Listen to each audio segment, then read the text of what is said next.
إن أعجبك الفيديو لا تنسى الإعجاب والاشتراك في القناة. سلام سلام، نتمنى ان شاء الله تكونوا كامل لاباس وبخير ومهنيين يا رب العالمين. نتمنى ان شاء الله تشتركوا في قناتي، قناه اطباق اقتصاديه وناجحه. اليوم جبت لكم كيك بالتفاح والكراميل. اول حاجه حكمت المول ديالي، دهنته بالزبده ورشيت له الفرينه، واللي عندها ورق الزبده تستغنى على هذه المرحله.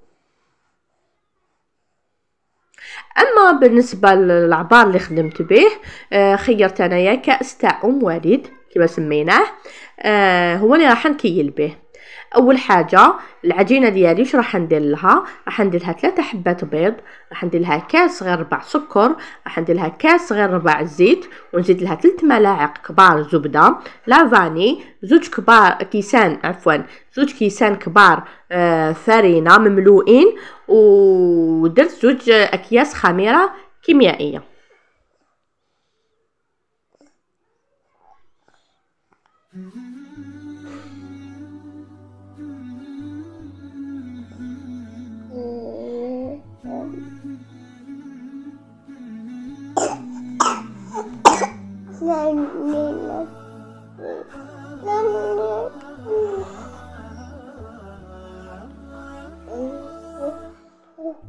كتاب الله للأرواح نور تنال به السعادة والسرور إلى درب الهدى والخير يهدي وللجنة. هنا البنات راح نضرب حتى يولي الخليط ابيض. كي نشوف الخليط ولا لي ابيض نزيد له الزيت. تبارك مودع البركات فيه، فليس لفضله أبدا قصور، فمن بركاته عقل سليم ورأي صائب فكر منير، ورأي صائب فكر منير. فيا من أقبلوا للحفظ بشرى، فإن السعي منكم لا يبور، جنيتم من ثمار الحسن حسنا، وأقبلت العطايا والأجور.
والتفاح لازم تقشروه باسكو كان ما تقشروش كي تكونوا تاكلوه ديرونجيكم هذيك القشره، صافي لازم يتقشر.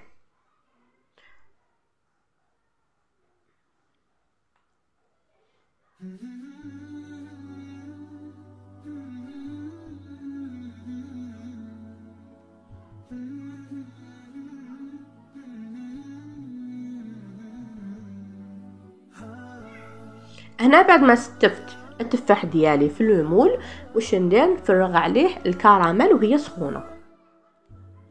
قبل نوريكم هذا نسلي كراميل صنع منزلي خدمته انايا، ما فيه لا زبده لا لحظه، نخدم غير بزوج كيسان حليب، يشد لكم حتى عام، متعدد الاستعمالات، تقدروا في طارتولات، في حلويات العيد، ديروا حشوات للبريوش للكيك. اذا حبيتوا نشارككم الوصفه خلوا لي رايكم في التعليقات. تبارك مودع البركات فيه، فليس لفضله أبدا قصور، فمن بركاته عقل سمحوا لي البنات، بنتي راهي مريضه، كاني ندير لكم في المونتاج، هي قاعده معايا، ادعوا لها ربي يشافيها ان شاء الله. ورأي صائب فكر منير، فيا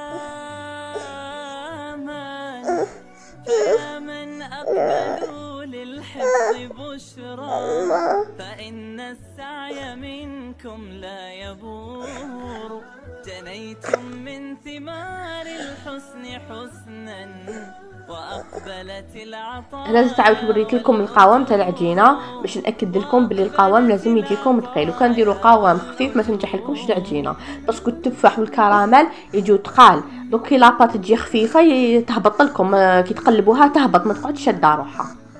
هنا العجينه تاعي حنقسمها على 2، ندير الجزء الاول ثم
ربي خذوا إلي الآن إن وهنا بعد ما قسمته باش تشوفوه، شوفوا البنات كيفاش جا من داخل متقوب باللي راهو طايب مليح.